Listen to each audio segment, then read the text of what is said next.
요한복음 7장 5절 제가 대독해 드립니다. 이는 그 형제들까지도 예수를 믿지 아니함이러라. 아멘. 우리 다 같이 한번 읽을까요? 이는 그 형제들까지도 예수를 믿지 아니함이러라. 아멘. 우리 옆 사람들과 인사하겠습니다. 참 잘 오셨습니다. 큰 은혜 받으시기 바랍니다. 여러분 정말 잘 오셨습니다. 하나님의 큰 은혜가 여러분 모두 위에 임하시기를 주님의 이름으로 간절히 축원합니다. 우리 지난 시간에 어떤 말씀 생각해 보았습니까? 예수님과 예수님의 형제 사이에 전혀 소통이 되지 않는 것 우리가 생각해 보았어요. 먼저 예수님의 형제들이 말합니다. 초막절이 되어 가는데 이 초막절에 당신이 저 유대 예루살렘에 올라가서 이전에 행했던 무슨 일을 행한다면 당신이 행하는 그 놀라운 일을 더 많은 사람들이 보고 더 잘 알게 될 것이다 라고 말했어요. 예수님이 뭐라고 대답합니까? 아니다. 아직은 내 때가 되지 않았다. 나는 너희들과 함께 예루살렘에 올라가지 않겠다. 거기까지는 문제가 없는데 그 다음에 문제가 생기죠. 어떤 문제입니까? 그리고 나서는 예수님의 형제들이 유대 예루살렘으로 올라간 후에 예수님께서도 살짝쿵 아무도 모르게 유대로 예루살렘으로 올라가셨다는 것이. 여러분 예수님께서 그렇게 하신 이유가 무엇이라고 그랬어요? 우리는 그 답을 이미 알고 있죠. 예수님의 형제들이 생각한 하나님의 때, 하나님의 방법, 하나님의 뜻, 하나님의 목적과 예수님이 생각하고 있는 하나님의 때, 하나님의 뜻, 하나님의 방법, 그리고 그 목적이 너무나 달랐어요. 예수님의 형제들은 예수님이 생각한 하나님의 뜻과 그리고 하나님이 예수님께 주신 그 목적을 그들은 전혀 알지 못했고 생각하지 못했어요. 예수님은 아니더라도 예수님의 형제들인데 어떻게 그렇게 예수님의 생각, 하나님이 예수님께 주신 그 하나님의 뜻, 그 예수님이 생각하고 있는 그 목적, 그런 것들을 그 형제들이 그렇게 이해하지 못할 수 있습니까? 그 이유가 오늘 본문에 설명되어 있죠. 그 이유가 뭐예요? 오늘 본문 5절 다시 보세요. 이는 그 형제들까지도 예수를 믿지 아니함이러라. 그들이 예수를 믿지 않았어요. 예수님의 형제들인데도 예수를 믿지 않았다는 것이 어떻게 이런 일이 있을 수 있습니까? 그래서 제가 오늘 본문을 어째 이런 일이 어떻게 이런 일이 있을 수 있어요? 어떻게 예수님의 형제들이 예수님을 믿지 아니할 수 있어요?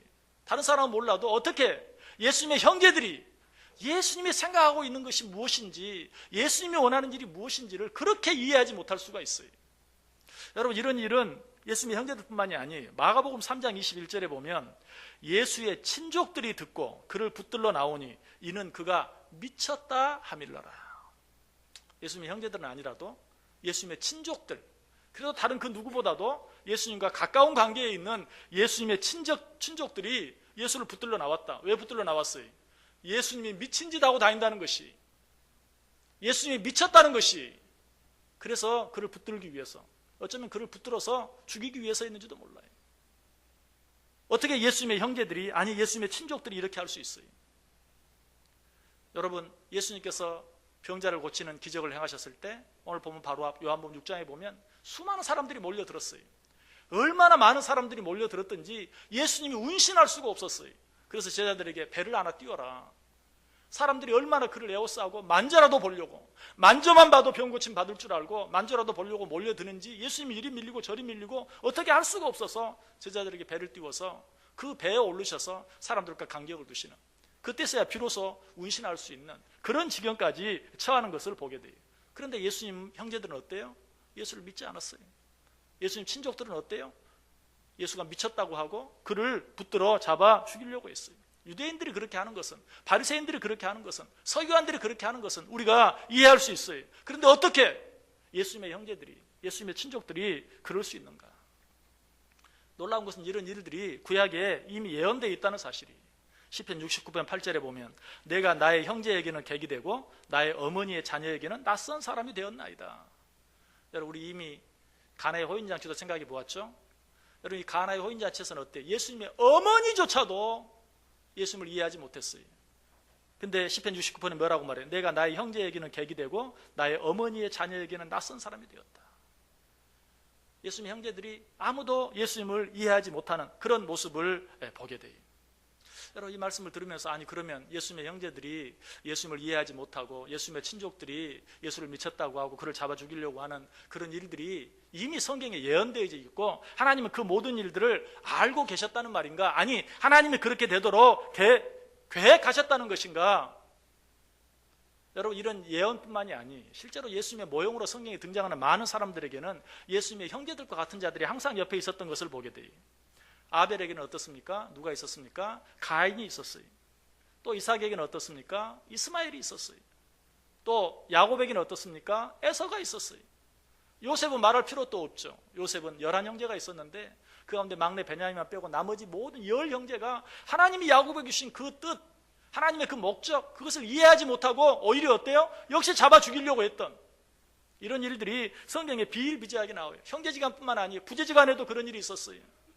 다윗과 엘리 지사장에게 어때요? 위대한 왕이었고 훌륭한 지사장이었지만 그들에게는 그들의 뜻을 전혀 이해하지 못하는, 그들 가운데 함께하는 그 하나님을 전혀 알지 못하고 하나님을 두려워하지 않는 자녀들이 있었던 것을 보게 돼요. 예수님과 함께 다니던 제자들 속에도 그런 자들이 많이 있었던 것을, 그래서 예수님께서 자기 살, 자기 피에 대해서 말씀하시고 내 살을 먹지 아니하고 내 피를 마시지 아니하는 자에게는 생명이 없다라고 말했을 때 어때요?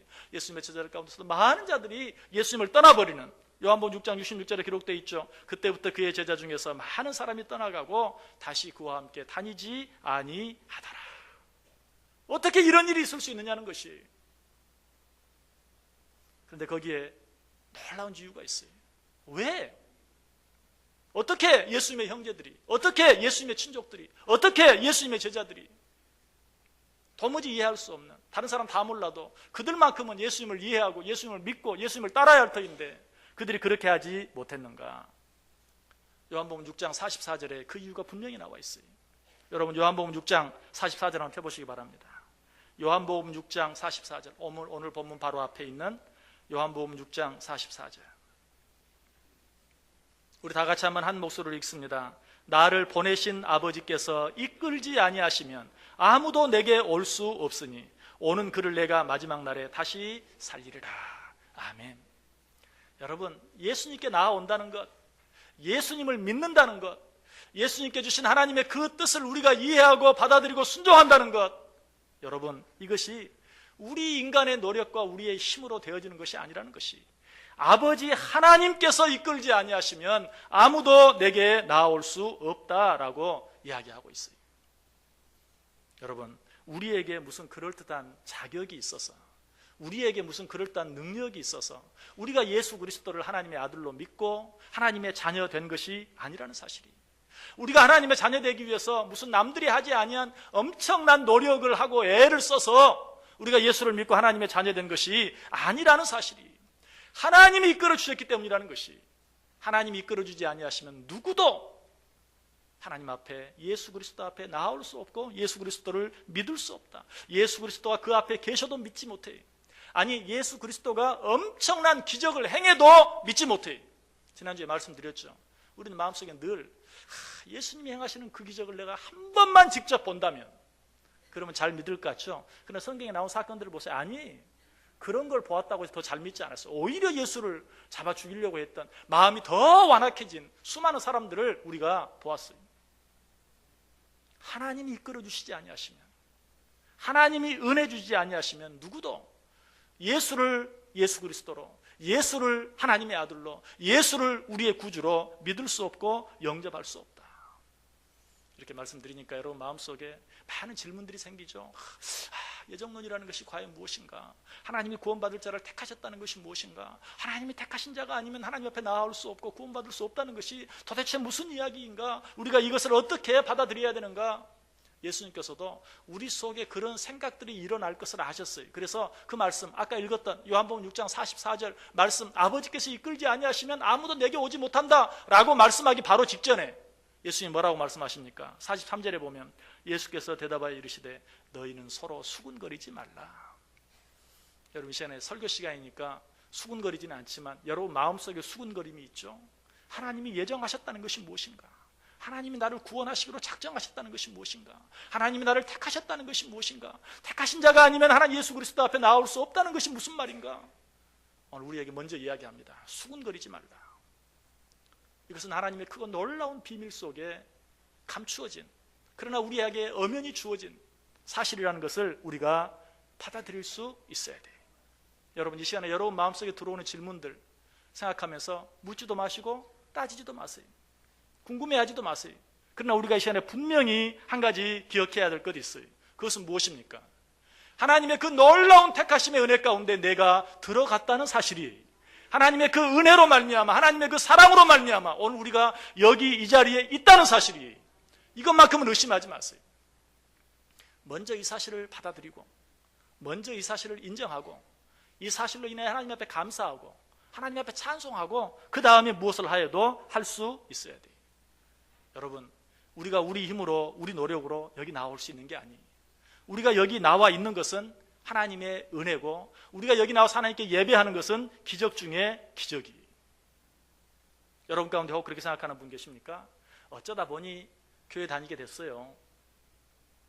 여러분, 교회라는 것이 어쩌다 보니까 나올 수 있는 곳입니까? 어쩌다 보니 교회에 나올 수 있으면 얼마나 좋겠어요. 여러분, 많은 사람들 전도해 보셨죠? 어쩌다 보니까 교회에 나올 수 있습니까? 아니에요. 특별히 요즘 같은 경우는요, 얼마나 한 주간 동안 여러분의 삶이 피곤하고 힘듭니까? 얼마나 여러분들에게 주어진 일들 때문에 지칩니까? 하루 쉬는 이날 이렇게 하나님 앞에 나와서 예배하는 것, 어쩌다 보니까 그렇게 된 겁니까? 절대로 그럴 수 없어요. 내가 함께 나와서 예배드리길 원하는 수많은 사람들이 있는데, 그렇게 내가 권면하고 그렇게 내가 전도해도 이 자리에 나오지 못해요. 아니, 어떤 사람들은 정말 그들 스스로 내가 다음 주에는 꼭 가리라 다짐하고 약속하고 했는데도 오늘 이 자리에 못 와요. 어쩌다 보니 그렇게 되는 게 아니에요. 우리가 이 자리에 나온 것은 정말 하나님의 놀라운 섭리 속에서, 하나님의 놀라운 계획 속에서, 하나님의 놀라운 은혜 속에서 되어진 일인 것을 믿을 수 있어야 돼요. 여러분, 혹시 여러분과 또 이렇게 생각하는 분이 있어요. 아유, 제가 교회 나와서 예배는 드리는데 그저 왔다 갔다 할 뿐이에요. 혹 그런 분이 있다면 그야말로 기적입니다. 왜 그렇습니까? 별로 믿음도 없는데, 그리고 하나님 특별히 사랑하지도 못하는데, 그런데도 불구하고 어떻게 이 자리에 나올 수 있어요?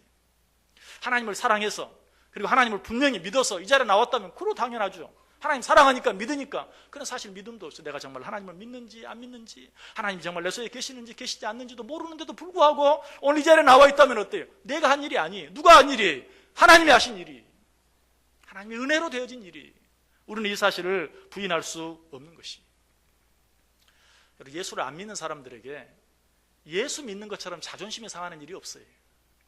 예수 믿는 것은, 예수를 믿는 것은 몸이 늙고 병들어서 이제는 더 인간적으로 할 수 있는 일도 없고 사회적으로도 부족하고 나약하고 해서 예수를 믿는 것처럼 생각하는 사람들이 참 많아요. 그래서 대부분 우리가 예수 믿으라고 하면 조금 이따 나갈게요. 이런 일들 저런 일들 끝나면 나이 좀 들면 은퇴나 하고 나서 등등 이렇게 말하는 사람들이 참 많이 있어요. 그런 사람들에게 예수 믿는다는 것은 굉장히 자존심 상하는 일이, 아직은 내가 예수 믿을 때가 되지 않았다, 아직은 예수 믿지 않아도 나 잘 살 수 있다. 여러분, 그런데 우리는 어때요? 이 자리에 여기 나와 있어요. 세상 사람들이 그렇게 생각하는데도 불구하고 어떤 부끄러움도 없이, 어떤 망설임도 없이 오늘이 주의 날인 줄 알고 주님 앞에 나와서 예배하고 있다는 사실이, 여러분, 이것이 나를 향한 하나님의 놀라운 은혜요, 하나님의 사랑이요, 하나님의 긍휼하심으로 말미암아 되어진 일인 것을 인정하시기 바랍니다. 바울 사도도 이 사실을 깨달았어요. 바울 사도도 자기가 예수를 믿는 것이 이해가 되지 않았어요. 왜? 자기는 예수를 믿으려고 하는 자들을 잡아 죽이려고 하던 자였어요. 그런데 그러한 그가 예수 그리스도를 믿게 되었다는 것이 이해가 되지 않았어요. 그래서 스스로 뭐라고 고백합니까? 로마 11장 33절에 깊도다 하나님의 지혜와 지식의 풍성하며 그의 판단을 헤아리지 못할 것이며 그의 길은 찾지 못할 것이로다. 깊도다 하나님의 은혜와 그 지식의 풍성하며, 우리로서는 도무지 깨달을 수 없다. 예수 믿는 자들을 잡아 죽이려고 했던 내가 그 예수 그리스도를 믿고 따르고 있으니 이제는 그 예수를 위하여 내 목숨까지도 아깝지 않게 내어놓을 수 있는 자가 되었으니 내가 이 사실을 어떻게 이해할 수 있겠느냐. 깊도다 하나님의 그 은혜, 깊도다 하나님의 그 지혜, 깊도다 그 하나님의 지식의 풍성함이요. 여러분, 우리에게도 그 깊으신 하나님의 은혜로 말미암아 우리가 이 자리에 있고 우리가 하나님의 자녀 된 것입니다. 그래서 우리는 어떻게 찬송합니까? 하나님의 은혜로 있을 데 없는 자 왜 구속하여 주는지 난 알 수 없도다. 이렇게 찬송할 수밖에 없어요. 하나님의 은혜요, 나 같은 자를 왜 구원해 주셨는지 생각해보면 생각해볼수록 이해할 수가 없어요. 오늘 이 시간에 정말 일주일 동안 피곤하고 지친 몸을 이끌고 이 자리에 나와 있는 것, 어떻게 보면 당연한 것 같은데 왜 내가 이 자리에 나올 수 있는지 여러분 깊이 생각해보면 정말 그처럼 놀라운 기적이 없어요. 그처럼 놀라운 은혜가 없는 것이 우리 때문이 아니에요. 우리가 뭘 잘해서가 아니에요. 하나님이 우리를 사랑하셔서, 하나님께서 강권적으로 역사하셔서. 그래서 사도 바울은 로마 11장 34절 35절에 계속해서 뭐라고 말합니까? 누가 주의 마음을 알았느냐? 누가 그의 모사가 되었느냐? 누가 주께 먼저 드려서 갚으심을 받겠느냐? 너희들 가운데 하나님을 먼저 사랑해서 하나님의 사랑을 받을 자가 있느냐? 그런 자는 없다. 너희들 가운데서 너희들이 노력하고 애써서 하나님의 자녀 될, 아들 될 그런 자격을 얻어 하나님의 아들이 되고 딸 될 자가 있느냐? 그런 자는 없다. 누가 하나님께 먼저 드려서 갚으심을 받겠느냐? 여러분, 우리가 내 아버지, 내 어머니의 아들이 되고 딸이 된 것도 내 노력으로 된 거 아니에요. 여러분, 왜 부모의 은혜가 그토록 큽니까? 부모의 은혜, 부모의 사랑은 내가 한 것은 아무것도 없는데 부모가 나를 무조건적으로 사랑해 주시고 순전히 부모의 사랑과 순전히 부모의 은혜로 내가 생명체로 이 세상에 나오게 되었고, 그리고 그 가정의 아들이 되고 딸이 되었어요. 내가 한 것과는 아무 관계없이. 그래서 부모의 은혜가 이 세상에서는 그보다 더 큰 은혜, 더 큰 사랑이 없는 거예요. 우리가 하나님의 자녀된 것도 마찬가지. 내가 한 일은 아무것도 없어요. 아니, 내가 할 수 있는 일도 아무것도 없어요. 그럼에도 불구하고 하나님의 그 크신 은혜와 사랑으로 말미암아 나를 하나님의 아들, 하나님의 딸로 삼아 주셨다는 사실이에요. 그래서 사도 바울은 또 이렇게 말하죠. 로마서 5장 6절에서 우리가 아직 연약할 때에 기약대로 그리스도께서 경건하지 않은 자를 위하여 죽으셨도다. 우리가 아직 연약할 때, 무슨 말이? 하나님의 자녀 될 만한 아무런 자격도 갖지 못하였을 때에, 우리가 아직 연약할 때에 예수 그리스도께서 우리를 위해 죽으셨다는 것이 왜? 기약대로 하나님이 약속하셨기 때문에, 하나님의 약속하신 대로 예수님께서 우리를 위해 죽어주심으로 내가 하나님의 자녀 되었다. 로마서 5장 8절에서도 말합니다. 우리가 아직 죄인 되었을 때에 그리스도께서 우리를 위하여 죽으심으로 하나님께서 우리에게 대한 자기의 사랑을 확증하셨느니라. 언제요? 우리가 아직 죄인 되었을 때에, 예수 그리스도를 알지도 못할 때, 아니 예수 그리스도 믿는 자들을 욕할 때, 사도 바울처럼 예수 그리스도 믿는 자들을 잡아 죽이려고 하던 우리를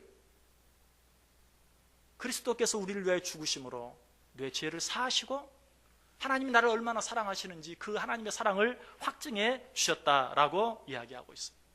그래서 사도 요한은 이 하나님의 사랑에 대해서 어떻게 말합니까? 요한일서 4장 19절에 우리가 사랑함은 그가 먼저 우리를 사랑하셨음이니라. 믿으십니까? 여러분, 하나님 사랑하십니까? 우리가 어떻게 하나님 사랑할 수 있습니까? 우리 속에는 하나님 사랑할 수 있는 눈꽃만큼 어떤 것도 없어요. 하나님이 우리를 먼저 사랑해 주셔서 내가 하나님을 사랑할 수 있는 것이. 이 사실은 예수님과 예수님의 제자 베드로가 나누었던 대화를 통해 잘 알 수 있죠. 예수님 당시에 예수님에 대해서 말들이 많았어요. 어떤 말들이었습니까? 예수님이 엘리야다, 세례 요한이다, 예레미야나 선지자 중에 하나다 하는 그런 많은 말들이 있어요. 이때 예수님이 그 제자들에게 묻죠. 너희는 나를 누구라 하느냐? 그때 베드로가 말합니다. 주는 그리스도시요 살아계신 하나님의 아들이시니이다. 얼마나 멋진 고백인 줄 몰라요. 베드로가 이런 고백을 할 수 있었다는 것 정말 놀라운 일이에요. 그런데 예수님께서는 그런 베드로에게 뭐라고 말합니까?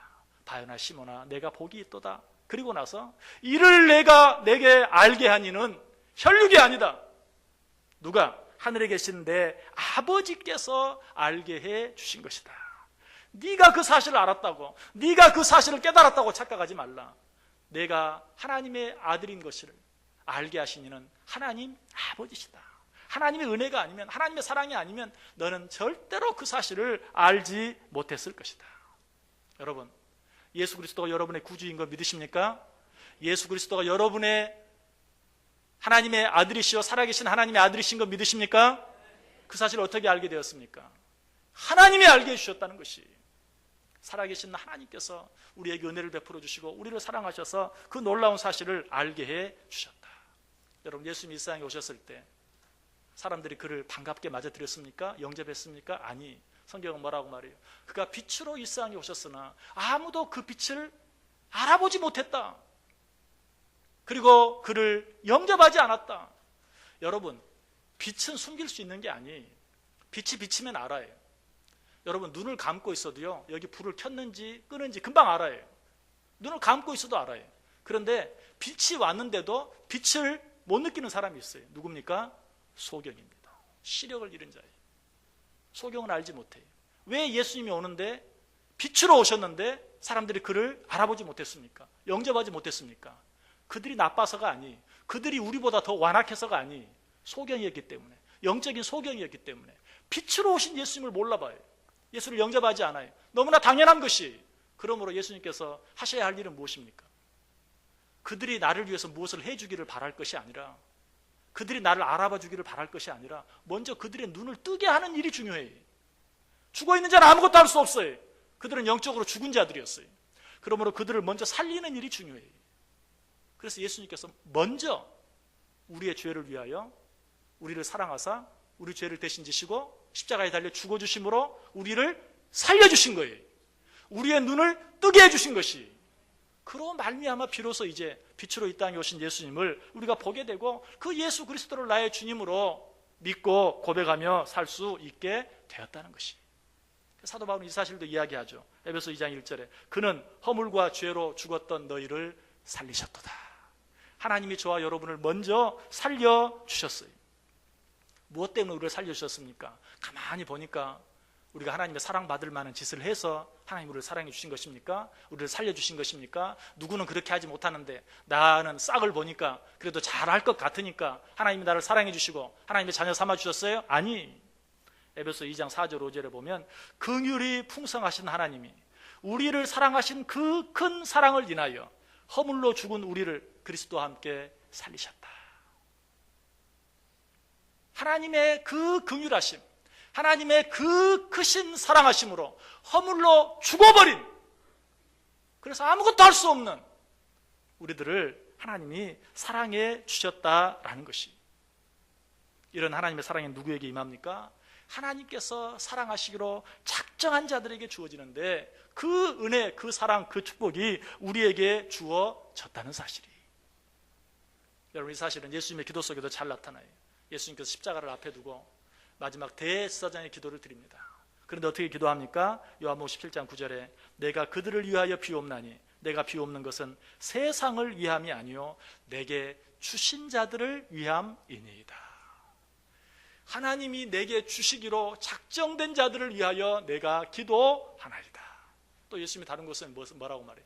하나님이 내게 주신 자들은 내가 하나도 잃어버리지 아니하고 구원하기를 구원하는 것, 이것이 하나님께서 내게 맡기신 일입니다. 여러분, 하나님께서 우리를 택하셨어요. 하나님이 우리를 사랑해 주셨어요. 하나님이 우리를 불러주셨어요. 그로 말미암아서 오늘 우리가 이 자리에서 하나님께 예배 드리고 있는 것이에요. 이 하나님께 감사하시길 바랍니다. 이 하나님을 찬송하시길 바랍니다. 이 사실은 예수님의 형제라고 되어지는 것이 아니, 예수님의 친족이라고 되어지는 게 아니. 여러분, 지금 이 당시 예수님은 아까도 말씀드렸던 것처럼 예수님을 찾아오는 사람이 너무 많아서 식사할 겨를도 없고 그 몸 하나를 운신할 곳이 없을 정도로 예수님을 찾는 자들이 많았어요. 그래도 하나님의 은혜가 아니면 그 형제들, 그 친족들까지도 예수님을 예수로 믿고 받아들일 수 없다는 사실이에요. 여러분, 이런 일들은 오늘 우리 가운데도 너무나 많이 있어요. 아까도 말씀드렸지만 여러분, 전도해 보셨습니까? 여러분, 전도할 때는 어때요? 내가 전도하면 믿을 만한 사람들에게 전도하게 되죠. 저 사람은 내가 어쨌든 잘 얘기하면 그래도 교회 나올 수 있는 가능성이 있어. 그런데 전도하다가 여러분 어때요? 실망할 때가 참 많죠. 내가 몇 번 이야기하고 몇 번 권하면, 강권하면 올 줄 알았는데 왜? 본성이 착하거든요. 순하거든요. 그런데도 정말 절대로 교회 나오지 않는. 그런데 오히려 정반대. 저 사람은 절대로 교회 안 다닐 거야. 그래도 혹 우연히 만나서 다른 교회 한번 같이 안 갈 거야?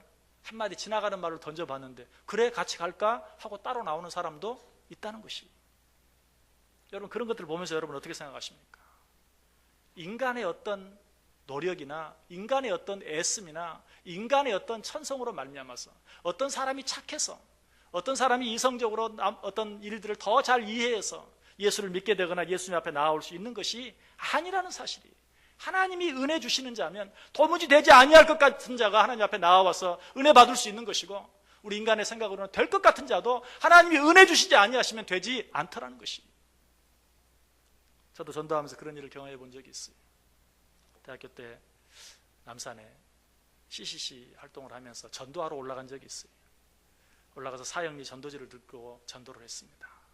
전도할 사람을 먼저 정해야 되는데 누구를 전도할까 보니까 한 벤치에 나이가 많이 드신, 지팡이를 짚고 올라오신 분이 한 분 앉아 계신 할아버지를 봤어요. 아, 저분에게 전도해보자.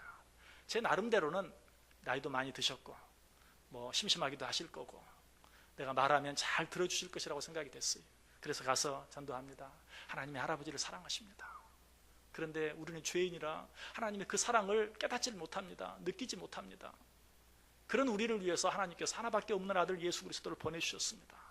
그 예수님이 할아버지와 저의 죄를 대신 지시고 십자가에 달려 죽어주셨습니다.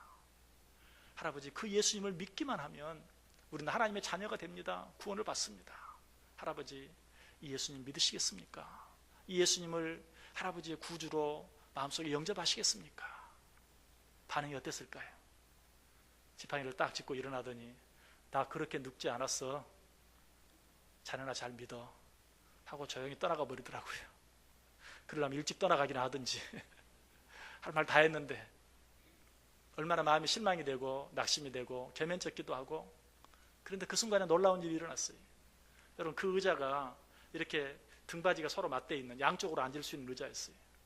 그 할아버지는 자리를 떠나버리고 말았는데 그 뒤쪽에 앉아있던 나보다 조금 나이가 더 많을 것 같은 그런 청년 하나가 나도 예수 믿을 수 있습니까? 고개를 뒤로 돌려서 나도 예수 믿을 수 있습니까? 물론이죠. 깜짝 놀래가지고 물론이죠.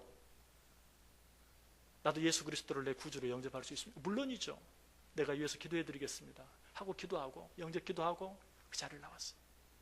여러분, 전도라는 것이 그런 것이에요.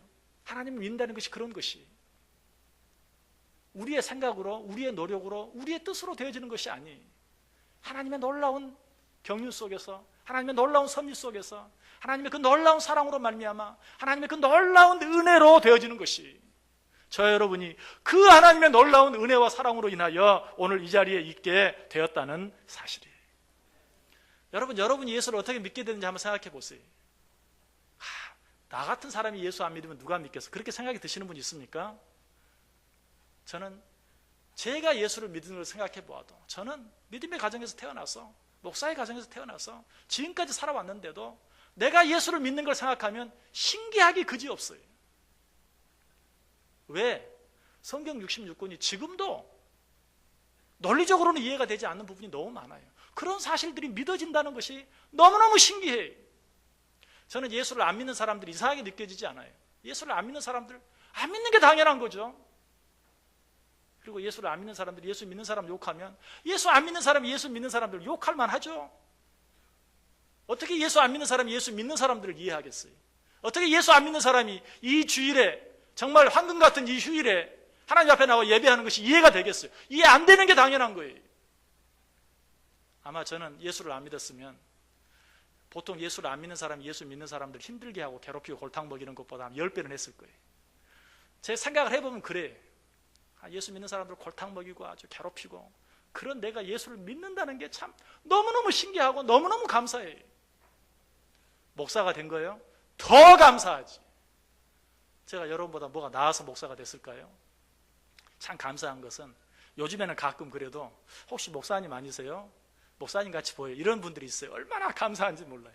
음성이 목사님 같다고 그런 분도 있고 생긴 것이 목사님 같다고 그런 분도 있고, 참 너무 감사해요. 그런데 제가 목사가 될 때를 생각해 보세요. 제가 20 몇 살에 목사가 되었다는 거예요. 누가 목사로 봤겠어요? 목사가 될 만한 무엇이 눈꽃만큼이라도 있었겠어요? 아니에요. 정말 내가 목사가 된 것은 정말 하나님의 은혜예요.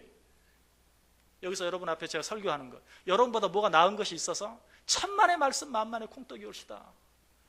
여러분은 그렇게 생각해 줄지 몰라도 내가 나를 생각하면 나는 여러분 앞에 설 자격이 없어요. 정말 하나님의 은혜예요.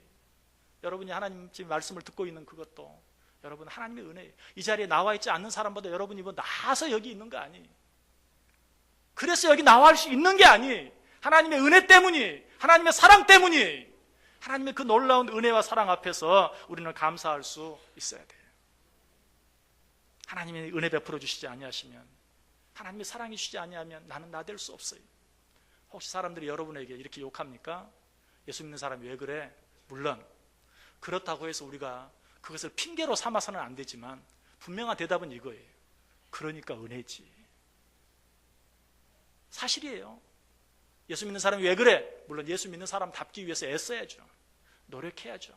예수님의 향기를 드러내고 정말 세상의 빛과 소금의 역할을 감당하기 위해서 애써야 돼요. 그런데도 사람들의 눈에 차지 않아서 예수 믿는 사람이 왜 그래? 그럴 때 여러분 그 말로 핑계는 하지 마시고 여러분 마음속에 맞습니다. 나는 진짜 하나님의 자녀 될 자격이 없는데 이런 나를 하나님께 자녀 삼아주시니 정말 감사합니다. 하나님의 은혜입니다. 사람들도 나를 손가락질하는데 그런 나를 하나님께서는 나를 당신의 자녀 삼아주셨습니다. 얼마나 큰 은혜입니까? 그래서 사도 바울은 이렇게 고백했어요.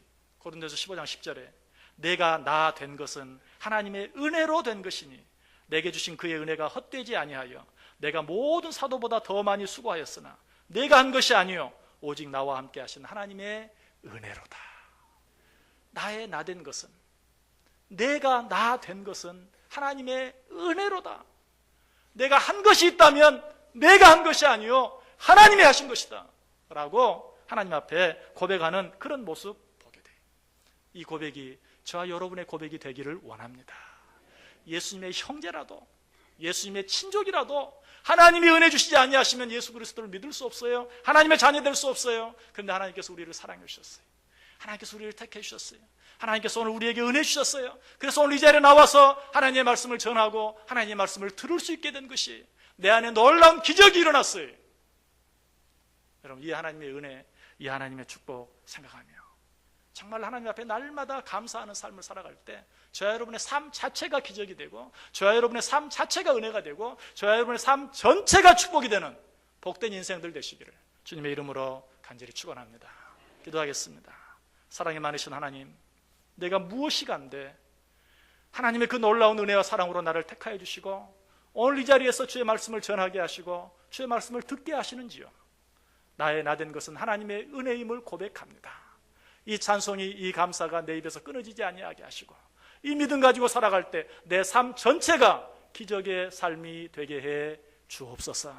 예수님의 이름으로 기도드리옵나이다. 아멘.